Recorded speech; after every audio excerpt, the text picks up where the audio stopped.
Looking at him now, you would never know he was very near death Tuesday. He had fallen into the family swimming pool. His mother, Tammy, found him floating in the water and, in desperation, phoned the 911 emergency dispatcher. Do you have him out of the water? Yes. Okay, do you have to do CPR? No. Okay, ma'am, you're going to have to take a breath to calm down. At this point, County Fire Dispatcher Boyd Cole knew that precious seconds were ticking away.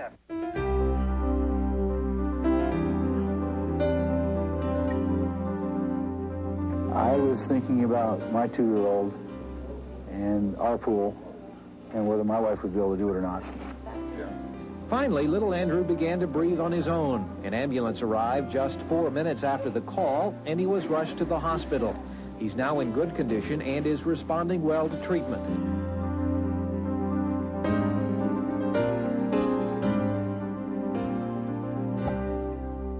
The incident we just saw had a happy ending. But would you know what to do if you found your baby or child unconscious, not breathing, or without a pulse? Every second counts during this type of emergency. Knowing CPR could mean the difference between life and death. Brain damage will begin to develop if a baby or child is without oxygen for 4 to 6 minutes. A baby's or child's chance for survival increases significantly if someone gives CPR promptly and correctly. To prevent injury, you should never practice CPR rescue breathing or chest compressions on another person. This is why we're using a mannequin to demonstrate certain techniques.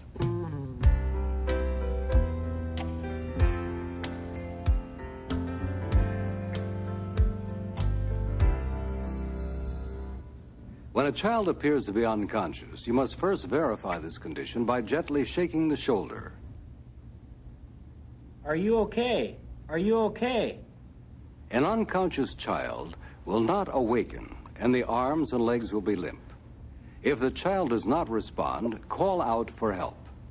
Help! Help! Somebody help! If someone arrives, send that person to phone for emergency medical help. Obtaining professional medical help as soon as possible is of the utmost importance. Call 911. When you are alone with a child victim, perform CPR for about 1 minute. Then, if a telephone is easily available, quickly phone for emergency medical help and immediately resume CPR. If a telephone or help is not available, continue CPR. A rescuer can give effective CPR only if the child is lying flat on his or her back on a firm, level surface, such as a table or the floor.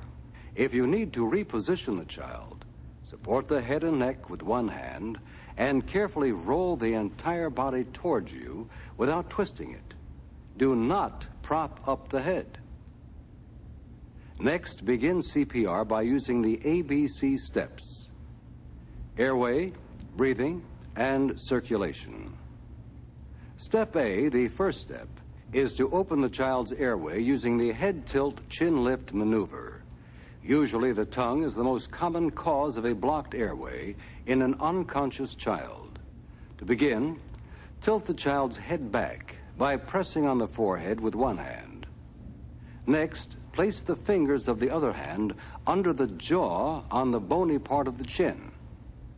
Avoid pressing on the soft tissue under the chin, as you may accidentally block the child's airway. To complete the airway opening maneuver, gently lift the chin upward. Step B, the second step, begins by checking to determine whether the child is breathing. Keep the child's airway open. Put your ear directly over the mouth and nose to listen and feel for breathing. At the same time, also watch the chest and stomach for any movement. Look, listen, and feel for breathing for 3 to 5 seconds. If the child is breathing, keep the airway open until help arrives. But if you do not hear breathing, do not feel exhaled air on your cheek, or do not see the chest rise and fall, you must keep the child's airway open and immediately start rescue breathing. Pinch the child's nostrils with the fingers of the hand that is maintaining the head tilt. Take a deep breath. Seal your lips around the outside of the child's mouth, creating an airtight seal. Then, give 2 slow breaths, known as rescue breaths. Allow 1 to 1.5 seconds for each breath, with a pause between the breaths for the rescuer to take in fresh air. Out of the corner of your eye, watch the child's chest. If the chest rises and falls, you'll know that your rescue breaths are effective. Give only enough air to make the chest rise and fall. If you meet an airway resistance when administering the 2 initial rescue breaths and do not see the chest rise, you must reposition the airway and try again to give the rescue breaths. If you still meet resistance after repositioning the airway, a foreign object, such as a hard candy or a small toy, may be causing an airway obstruction.